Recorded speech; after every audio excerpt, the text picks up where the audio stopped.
Bismillahirrahmanirrahim. Assalamualaikum warahmatullahi wabarakatuh. Alhamdulillahirabbil alamin. Wassalatu wassalamu ala asrofil anbiya'i wal mursalin Sayyidina Maulana Muhammadin wa ala alihi wa sahbihi wa barik wa sallam ajma'in. Amma ba'du. Perkenalkan, nama saya Muhammad Arifin Ilham. Saya dari kelompok 6 selaku pemateri pertama.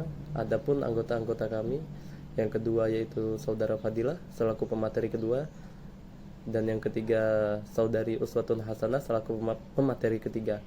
Baik, di sini kami akan mempresentasikan tugas yang diberikan oleh Bapak Samsudin MH selaku dosen pengampu dari mata kuliah Filsafat Hukum. Di sini kami akan menjelaskan materi yang berjudul Filsafat Hukum Islam dan Hukum-Hukum Syariat. Baik, yang pertama, filsafat hukum Islam. Pengertian dari filsafat hukum Islam adalah filsafat yang diterapkan pada hukum Islam.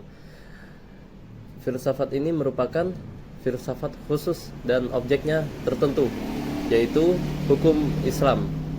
Maka filsafat hukum Islam adalah filsafat yang menganalisis hukum Islam secara metodis dan sistematis sehingga mendapatkan keterangan yang mendasar, ataupun menganalisis hukum Islam secara ilmiah dan filsafat sebagai alatnya. Yang kedua, ada tugas-tugas dari filsafat hukum Islam, yaitu yang pertama ada tugas kritis. Apa itu tugas kritis? Yaitu mempertanyakan kembali paradigma-paradigma yang telah mapan di dalam hukum Islam.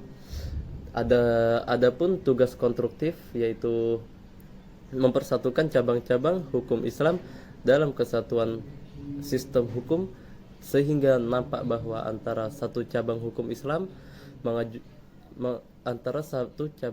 Islam yang mengajukan pertanyaan-pertanyaan apa hakikat hukum Islam dan lain-lain. Yang kedua ada objek. Yang menjadi objek filsafat hukum Islam tiada lain kecuali hukum Islam itu sendiri. Dalam setiap pembahasan hukum Islam tidak dapat dipisahkan istilah-istilah yang sudah biasa dipakai di dalam, seperti kata dan istilah syariah, syar'i dan fikih. Yang selanjutnya adalah tujuan atau kegunaan dari hukum Islam adalah tercapainya kedamaian dan di dunia dan di akhirat. Tujuan dari hukum Islam tersebut merupakan manifestasi dari sifat Rahman dan Rahim Allah kepada semua makhluknya. Rahmatan lil alamin adalah inti syariah atau hukum Islam. Studi filsafat hukum Islam berguna untuk menjadikan hukum Islam sebagai sumber hukum yang tidak kering bagi perundang-undangan dunia. Maksudnya adalah penerapan hukum Islam agar mencapai tujuan yang paling mendekati kemaslahatan umat manusia dan menjauhkan dari kerusakan. B. Ilmu-ilmu syariah. Pengertian dari ilmu-ilmu syariah.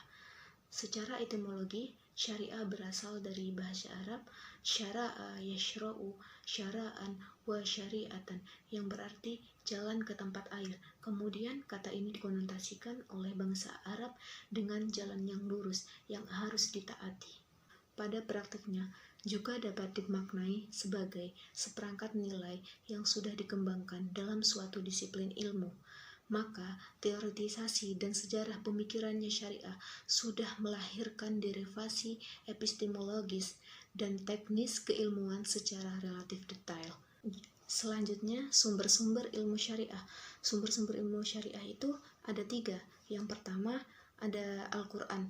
Al-Quran adalah kalamullah yang diturunkan kepada Nabi Muhammad SAW, tertulis dalam mushaf berbahasa Arab yang sampai kepada kita dengan jelas mutawatir sehingga tidak diragukan lagi kebenarannya. Bahkan apabila kita membacanya bernilai ibadah. Kedua, Ada as-sunnah. Sunnah lebih umum disebut dengan hadis yang mempunyai beberapa arti, yaitu dekat, baru, dan berita. Dari arti-arti tersebut, as-sunnah adalah hadis dalam arti khobar, baik berupa perkataan, perbuatan, ataupun persetujuan. Yang ketiga, ada namanya ijma. Ijma menurut bahasa dan istilah dijelaskan dalam arti bahasa yang mempunyai dua arti. Yang pertama adalah berusaha berkata terhadap sesuatu, sedangkan kedua artinya kesepakatan. Baik, hanya demikian materi yang dapat kami sampaikan. Saya selaku moderator di sini ingin mengucapkan beribu terima kasih kepada para pendengar dan Bapak Samsudin MH selaku dosen pengampu kami. Wabillahi taufiq wal hidayah. Wassalamualaikum warahmatullahi wabarakatuh.